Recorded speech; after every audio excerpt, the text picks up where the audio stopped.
Sic'Em 365 Radio, 365 Sports. Baylor National Championship basketball coach Scott Drew with us, and appreciate your time. I know you're traveling left and right. We appreciate it. What did you learn about your team in Toronto? First, that we like the weather in the summertime a little bit better up there. 78 degrees was nice, yeah. But I tell you what, our team was what we thought they were, and what I mean by that is it's a great group of guys. Everybody really got along. Everybody enjoyed spending time with each other. And then basketball-wise, this is a hard-working group, and they really play as a team. And we're undermanned up there, but they really competed hard and played against some great competition. And I knew competition would be good. I didn't know it would be that good. And what I mean by that is most teams had a majority of 23-year-olds and people that have been playing pro ball for 5 years and been on national teams for several years. And so they had experienced players and talented players that really did a great job making the tournament very competitive. Can you imagine if you started the year in November and you hadn't had that, to where you could have guys who have not had a lot of minutes, who are in from other places, transfers, new players? I can't imagine that. This has to be, just that alone has to be big. Well, I think everyone knows when you play, the reason you only get a 4-2 or 1 out of 4 years is because it is a big advantage for those years that you go on one, because it just puts you so far ahead of other teams, not only in execution, practice time, but also just in team bonding and togetherness. And with us, especially if you have a veteran team, you only have 2 or 3 new guys.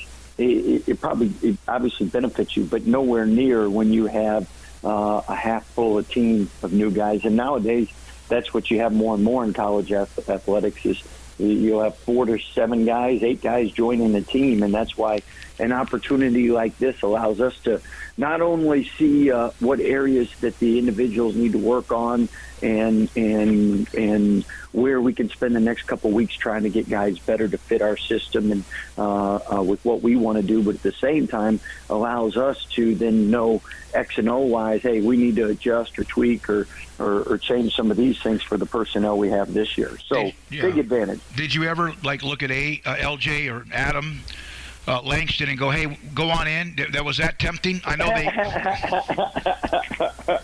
Yeah, that's been tempting for over a year now. So. yeah, that's exactly right. That's. You have had guys who can fill it up and score. Obviously, Lace Darius Dunn and at times others. But have you ever coached somebody that's the pure scorer like Keyonte George? It's too early to tell because, again, we've had some great ones that did it for a whole year, and Keyonte was very effective and efficient for the games he played up there. But I would say the one thing that Keyonte does that is a little different than most of the guys we've had is he can score at all 3 levels. And a lot of times you've got guys that can really shoot it that first year. You might be able to get to the rim or maybe you have a mid-range, but very few guys can score at all 3 levels and then be such a good facilitator and impact the game in other ways. I mean, Keyonte has a chance to be a very good on-ball defender, a very good rebounder. Obviously, his facilitating has been something, and his ability to pass and read a ball screen is really something that even surpassed our knowledge going into this summer. So, really excited to work with him. And the best thing is, I think every coach will tell you, players that want to work hard, want to listen, want to get better, they're going to improve. And Keontae's one of those guys. And sometimes guys come in, they think they know it all or think they know what they need to work on, and they're not open to being coached. And Keontae's definitely a great teammate and someone who wants to be coached and improve. Yeah, he was almost like he's a marked man because he's so highly rated. You've had others, but it just seemed like, boy, they were in his grill, but that he's used to that. How many have you ever counted? And I know one year might change from another. You have to go all over the country. You're recruiting. That's part of the game. That's why you win, and you got to find the talent and the fit. How many miles do you travel, do you think, in an off season? Well, I know I'm at, I think, 2.8 million on American. And when I was coming from Valpo, I lost all my United miles. So I think I've earned earned those while being here at Baylor, which is good. But that's I mean, at the end of the day, you got to put in the work to get great players. And our staff, we've always had guys that have really been willing to work and sacrifice family time, and because of that, it's paid off. We've been able to not only bring in talented players, but most of all, people that represent the program in a way that everyone wants. So players we have to do. Yeah, and that's the fit part of it. It's great to get Keyonte George or some of the higher players, but how long does it take you? And I can't imagine it's just maybe watching one game, but who knows? How long does it take you or the staff to realize that somebody does fit what you have, the culture at Baylor? Well, and that's where the good thing with the NCAA rules, they've allowed for more phone conversations and more text exchanges, and so you can learn a lot by watching a guy play as far as what skills and talents they bring to the court, but also just how they interact with their teammates, how they interact with the coaches, with the officials, how they interact with their parents after the game. I mean, you take all that in, and then the more time you spend with someone, the more you get to know them. And I think that research and background is so important. And that's where, I mean, we've had players that were ranked number one player in the country by some scouting services, and we've chosen not to recruit because we didn't think they were a fit. And that's hard to do, because normally when everyone tells you this guy's a no-brainer, 5-star, can't-miss guy, but at the same time, it's not the number of stars, it's what they do in the jersey they wear. How fast were you driving that car in Toronto that had David K. absolutely traumatized? Yeah.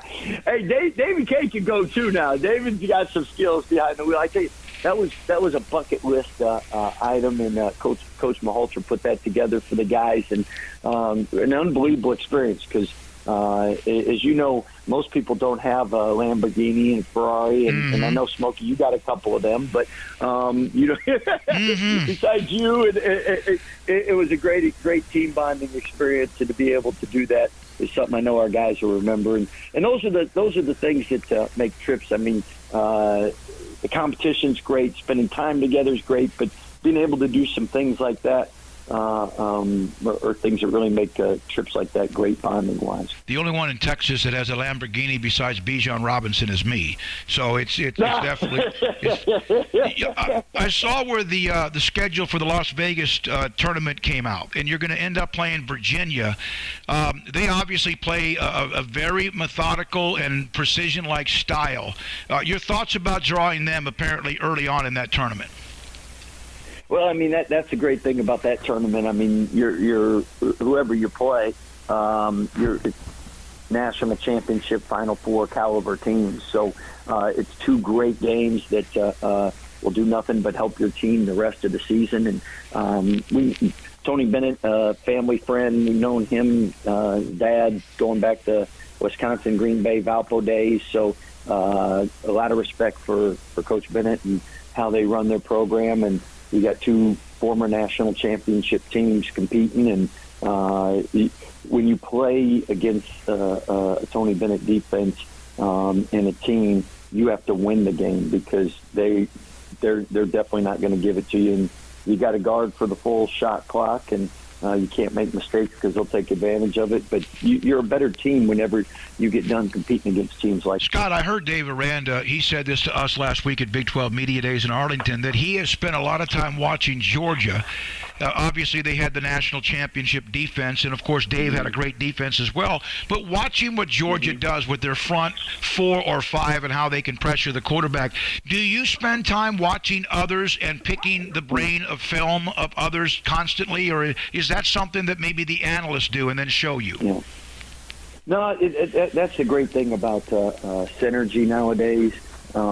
It's all there for you. You can study as much as you want.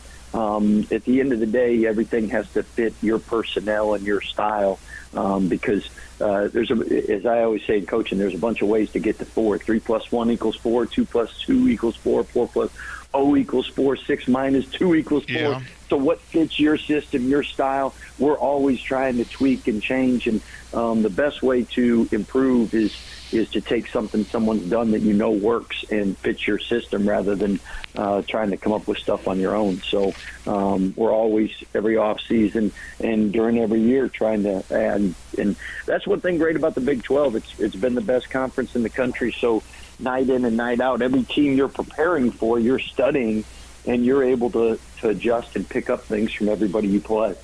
That brings me to perhaps my last question or two, is that you hear a lot of this smoke about what's going to happen in college football with realignment and conferences and who survives or whatever. Basketball's got three times basically almost the teams that compete for a national championship. Has anybody that you have discussed about coming to play for Baylor brought up any uncertainty or concern about the future? And then is the answer what you just mentioned, that the Big 12 has been the best conference in basketball for nearly a decade?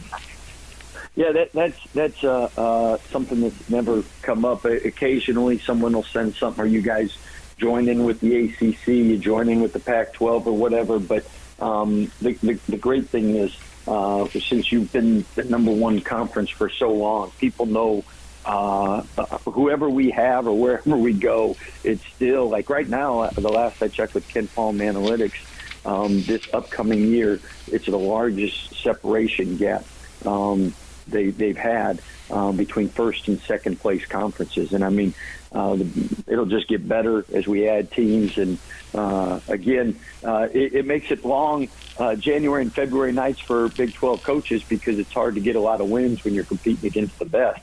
But at the same time, everybody benefits because we get a lot of teams in the NCAA tournament, and the teams are battle-tested and ready. And that's still one of my bucket lists. Is I remember back in the day when the Big East had 3 teams in the Final Four, and I look forward to when the Big 12 has 3 teams in the Final Four. Well, do you ever get any kind of feedback from Mac or anyone with some of whatever is going on behind the scenes? Do they even pick your brain about anything? Because, like, you hear some thoughts, it could be Pac-12, and there's Arizona, which would be amazing. Anything like that ever occur?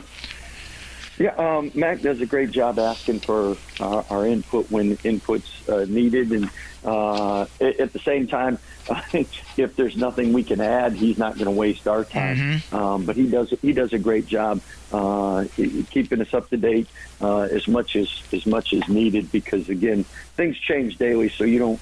He's got his job to do. President Livingstone has her job to do, and when they need our help or want to keep us up to date, they do a great job. At the same time, they're not wasting our time with things we can't control. And that's what I say. The NCAA men's tournament with 350 whatever teams, everybody when they start the year, no matter who they are, what conference they're in, has a chance to get to the tournament, win a game, and who knows, have the dream of being Cinderella. And I hope college football doesn't lose that touch. I just feel like that's what makes, to me, March Madness what it is today. And hopefully you're right with that. The good thing is, I think the Big 12 is in a much better position than it was maybe 5, 6, 7 years ago. So that's a great thing.